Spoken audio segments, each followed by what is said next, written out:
श्रीमद्भगवद गीता ज्ञान कर्म संन्यास योग। परम भगवान श्री कृष्ण ने कहा, मैंने इस शाश्वत ज्ञान योग का उपदेश सूर्यदेव विवस्वान को दिया और विवस्वान ने मनु और फिर इसके बाद मनु ने इसका उपदेश इक्ष्वाकु को दिया।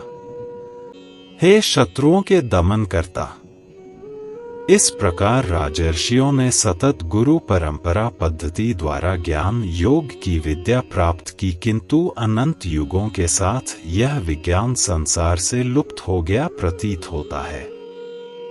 उसी प्राचीन गूढ़ योग ज्ञान को आज मैं तुम्हारे सम्मुख प्रकट कर रहा हूँ, क्योंकि तुम मेरे मित्र एवं मेरे भक्त हो, इसलिए तुम इस दिव्य ज्ञान को समझ सकते हो।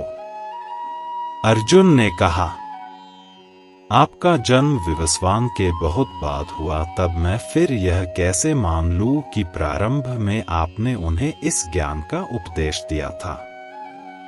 तुम्हारे और मेरे अनंत जन्म हो चुके हैं, किंतु हे परंतप, तुम उन्हें भूल चुके हो, जबकि मुझे उन सब का स्मरण है।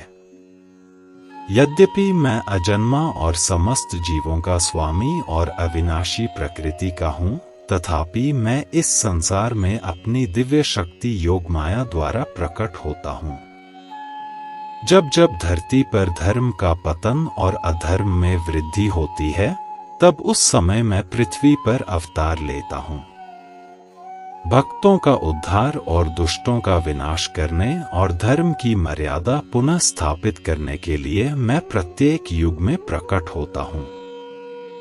हे अर्जुन, जो मेरे जन्म एवं कर्मों की दिव्य प्रकृति को जानते हैं, वे शरीर छोड़ने पर संसार में पुनः जन्म नहीं लेते, अपितु मेरे नित्य धाम को प्राप्त करते हैं।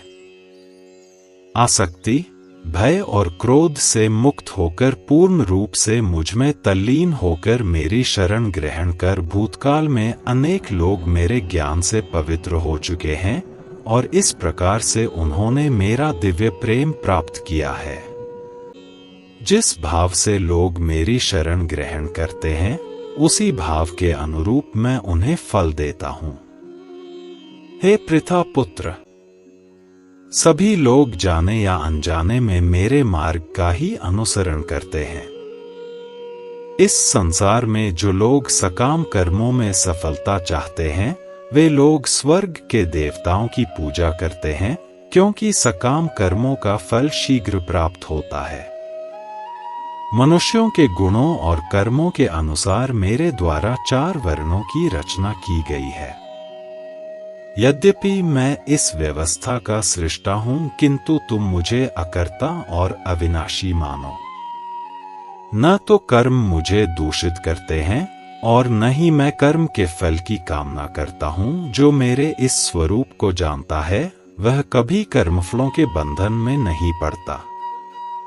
इस सत्य को जानकर प्राचीन काल में मुक्ति की अभिलाषा करने वाली आत्माओं ने भी कर्म किए, इसलिए तुम्हें भी उन मनीषियों के पद चिन्हों का अनुसरण करते हुए अपने कर्तव्य का पालन करना चाहिए। कर्म क्या है और अकर्म क्या है, इसका निर्धारण करने में बुद्धिमान लोग भी विचलित हो जाते हैं। अब मैं तुम्हें कर्म के रहस्य से अवगत कराऊंगा, जिसे जानकर तुम सारे लौकिक बंधनों से मुक्त हो सकोगे। तुम्हें सभी 3 कर्मों अनुमोदित कर्म, विकर्म और अकर्म की प्रकृति को समझना चाहिए। इनके सत्य को समझना गहन और कठिन है। वे मनुष्य जो अकर्म में कर्म और कर्म में अकर्म को देखते हैं, वे सभी मनुष्यों में बुद्धिमान होते हैं। सभी प्रकार के कर्मों में प्रवृत्त रहकर भी वे योगी कहलाते हैं और अपने सभी कर्मों में पारंगत होते हैं। जिन मनुष्यों के समस्त कर्म सांसारिक सुखों की कामना से रहित हैं तथा जिन्होंने अपने कर्म फलों को दिव्य ज्ञान की अग्नि में भस्म कर दिया है, उन्हें आत्मज्ञानी संत बुद्धिमान कहते हैं। अपने कर्मों के फलों की आसक्ति को त्याग कर ऐसे ज्ञानी जन सदा संतुष्ट रहते हैं और बाह्य आश्रयों पर निर्भर नहीं होते। कर्मों में संलग्न रहने पर भी वे वास्तव में कोई कर्म नहीं करते। ऐसे ज्ञानीजन फल की आकांक्षाओं और स्वामित्व की भावना से मुक्त होकर अपने मन और बुद्धि को संयमित रखते हैं और शरीर से कर्म करते हुए भी कोई पाप अर्जित नहीं करते। वे जो अपने आप स्वतः प्राप्त हो जाए उसमें संतुष्ट रहते हैं, ईर्ष्या और द्वैत भाव से मुक्त रहते हैं। वे सफलता और असफलता दोनों में संतुलित रहते हैं।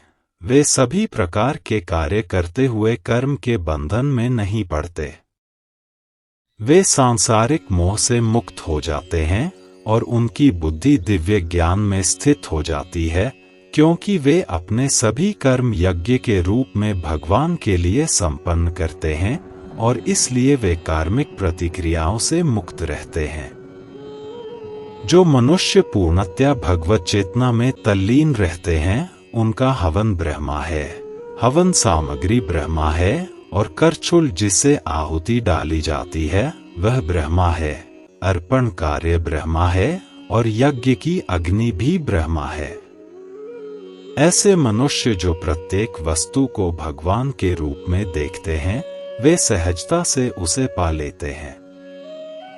कुछ योगी सांसारिक पदार्थों की आहुति देते हुए यज्ञ द्वारा देवताओं की पूजा करते हैं। अन्य लोग जो वास्तव में आराधना करते हैं वे परम सत्य ब्रह्मरूपी अग्नि में आत्माहुति देते हैं। कुछ योगीजन श्रवणादि क्रियाओं और अन्य इंद्रियों को संयम रूपी यज्ञ की अग्नि में स्वाहा कर देते हैं और जबकि कुछ अन्य शब्दादि क्रियाओं और इंद्रियों के अन्य विषयों को इंद्रियों के अग्निरूपी यज्ञ में भेंट चढ़ा देते हैं। दिव्य ज्ञान से प्रेरित होकर कुछ योगी संयमित मन की अग्नि में अपनी समस्त इंद्रियों की क्रियाओं और प्राण शक्ति को भस्म कर देते हैं। कुछ लोग यज्ञ के रूप में अपनी संपत्ति को अर्पित करते हैं। कुछ अन्य लोग यज्ञ के रूप में कठोर तपस्या करते हैं और कुछ योग यज्ञ के रूप में अष्टांग योग का अभ्यास करते हैं और जबकि अन्य लोग यज्ञ के रूप में वैदिक ग्रंथों का अध्ययन और ज्ञान पोषित करते हैं, जबकि कुछ कठोर प्रतिज्ञाएं करते हैं। कुछ अन्य लोग भी हैं जो बाहर छोड़े जाने वाली श्वास को अंदर भरी जाने वाली श्वास में, जबकि अन्य लोग अंदर भरी जाने वाली श्वास को बाहरी श्वास में रोककर यज्ञ के रूप में अर्पित करते हैं। कुछ प्राणायाम की कठिन क्रियाओं द्वारा भीतरी और बाहरी श्वासों को रोककर प्राणवायु को नियंत्रित कर उसमें पूरी तरह से आत्मसात हो जाते हैं। कुछ योगी जन अल्प भोजन कर श्वासों को यज्ञ के रूप में प्राण शक्ति में अर्पित कर देते हैं। सब प्रकार के यज्ञों को संपन्न करने के परिणाम स्वरूप योग साधक अपनी अशुद्धता को शुद्ध करते हैं। इन यज्ञों का रहस्य जानने वाले और इनका अनुष्ठान करने वाले इन यज्ञों के अवशेष जो कि अमृत के समान होते हैं का आस्वादन कर परम सत्य की ओर बढ़ते हैं। हे कुरुश्रेष्ठ, जो लोग यज्ञ नहीं करते वे न तो इस संसार में और न ही अगले जन्म में सुखी रह सकते हैं। विभिन्न प्रकार के इन सभी यज्ञों का वर्णन वेदों में किया गया है और इन्हें विभिन्न कर्मों की उत्पत्ति का रूप मानो। यह ज्ञान तुम्हें माया के बंधन से मुक्त करेगा। हे शत्रुओं के दमन करता, ज्ञान युक्त होकर किया गया यज्ञ किसी प्रकार के भौतिक या द्रव्य यज्ञ से श्रेष्ठ है।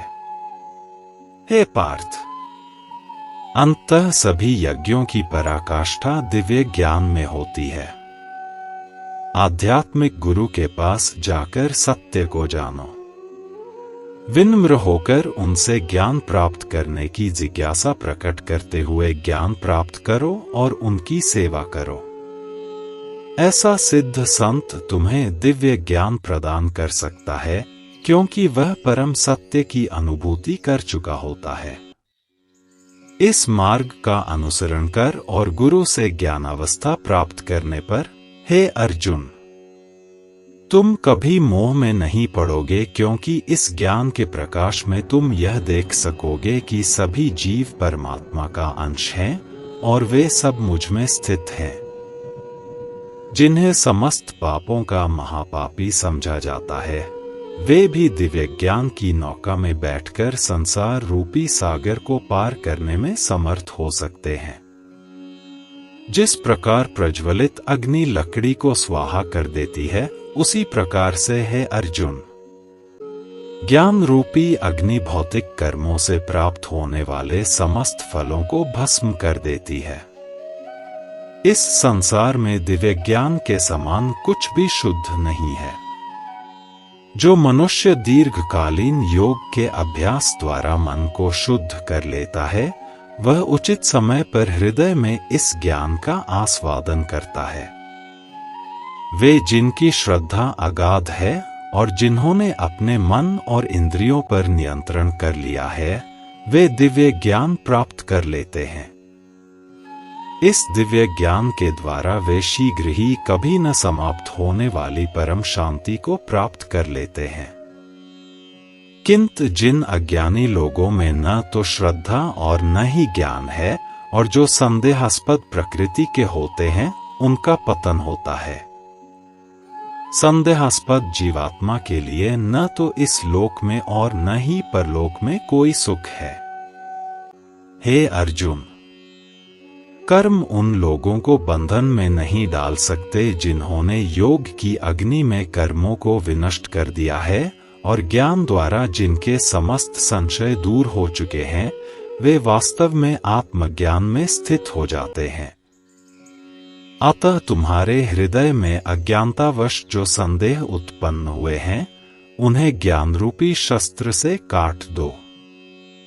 हे भरतवंशी अर्जुन, स्वयं को योग में निष्ठ करो। उठो, खड़े हो जाओ और युद्ध करो।